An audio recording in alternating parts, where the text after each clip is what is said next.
For years, securing America's borders has been a hot-button issue, but there's one piece of the puzzle that is often overlooked. Ainsley Earhardt headed up north to investigate. When most people think of protecting our border, images of the Arizona desert or San Diego fence come to mind. But while the southwest border gets all the attention, the 3,987 miles that separate the U.S. from Canada have gone relatively unprotected. For hundreds of years, the United States border with Canada was of little concern, until the day when everything changed. We just had a plane crash into Alpha 4 of the World Trade Center. Every available ambulance, everything you got to the World Trade Center now. Obviously, after 9/11, it dramatized how all of us, wherever we live, are subject now to terrorist attacks that weren't the case before 9/11. Well, this border particularly is vulnerable. Our whole country is vulnerable, obviously. Prior to 9/11, the whole northern border was pretty much unprotected. In fact, it's been characterized by some as the longest unprotected border in the world. So after the tragic events of September 11th, Congress mandated the establishment of the Northern Border Air Wing. This month, U.S. Customs and Border Protection opened the fifth and final branch of that wing along the Great Lakes, north of Detroit. We dedicate the Great Lakes Air and Marine Branch, which is tasked with providing direct support to the Office of Border Patrol and its vast area of operations. The 5 branches are located strategically along the Canadian border, and this new branch will help play a vital role. The CBP mission is to prevent terrorists and smuggling, so our area of responsibility is the border zones between the ports of entry. Thousands of people cross the expansive border every day in both directions. The sheer size and terrain present huge challenges for those trying to secure it. This is Canada right here? That is Canada on that side. That's Ontario. And then where is the United States? Just across? Well, you can hardly see. You're looking at both countries seamlessly blending together. Right. Not even a mile in between them. Not even a mile, not even 2,000 yards. We're out there on the water.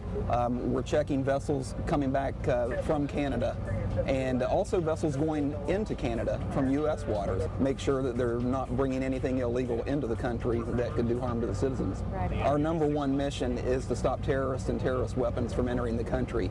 And it wasn't just 9/11 that showed how real that threat can be. Back around 1999, the Millennium Bomber attempted to smuggle his instruments of destruction into the United States through the northern border. Ahmed Rassam was stopped by an alert customs agent as he tried to cross in Port Angeles, Washington. He had more than 100 pounds of explosives hidden in his car, and his plan was to blow up Los Angeles International Airport. Smuggling is also a major concern, and not just what's coming into America, but what's going out. Anywhere from cocaine going north, marijuana coming south, money from both of those transactions heading in both directions, and also weapons that are easier to purchase in the United States and more difficult to purchase in Canada being smuggled into Canada. Boats alone cannot do the job, so 11 aircraft will be assigned to the Great Lakes Air, including 2 Black Hawk helicopters. The Black Hawk helicopter is primarily used as an apprehension helicopter. It also allows us to carry troops, Border Patrol agents or some of our agents, to remote places that we can't get to along the ground, and it also goes fast. Good. Okay, I'll get the call.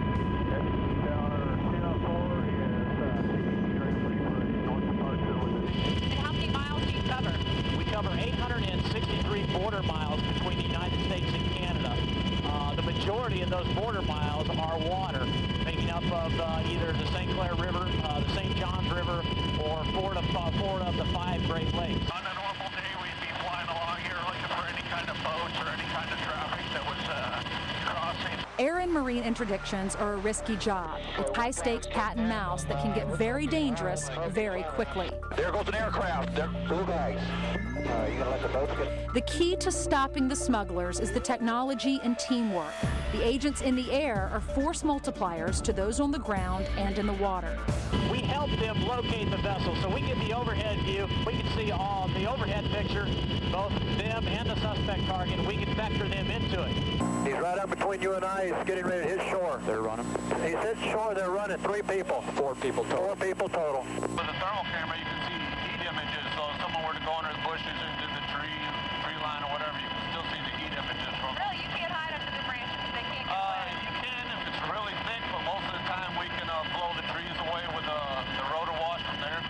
So with agents on the ground, on the water, and in the air, another gap in our nation's defenses has been plugged. This effort will make us less vulnerable. And you definitely think we're going to be safer because of this? We will be safer, and that doesn't mean we're going to be safe. It means we're going to be safer. And joining us now, our own Ainsley Earhart. Now, you went out with the Great Lakes region, and there are 5 different regions. Yes. And tell us a little bit about what they're doing and specifically what they're looking for. Well, they're looking for, number one, terrorists, of course, because they can do the most harm to our country. They're also looking for anyone smuggling in narcotics, and they're also looking for illegal alien smugglers as well. They say that's a big business. Right. Let's go into the people that they have apprehended, the terrorists that they have discovered. Right. Because the Millennium Bomber, if you remember back in 1999, he came in through the northern border. They stopped him there on the border, and he was planning to blow up LAX airport, which of course would have been awful for our country. And you know, right, but maybe the cynical side of me, Ainsley, says we have 4,000 miles of border. Right. You know, we have limited number of agents. How are we going to do this? If somebody really wants to get into this country, for example, if you've been in Niagara Falls, right? You know, you're on one side is the U.S., on the other side of the falls is Canada. There's a heavy tourist attraction. You come by, you put on, you know, short pants and a hat, and you look like a tourist. You put a camera around. You could probably get through. Yeah, they're definitely, I mean, that is a concern, and they're on their way. This is the first step in fighting terrorism and fighting the drug problems that they have on the northern border. So we're just, it's definitely the beginning stages. Ainsley, great report. Thanks for being with us. Appreciate it. Sure.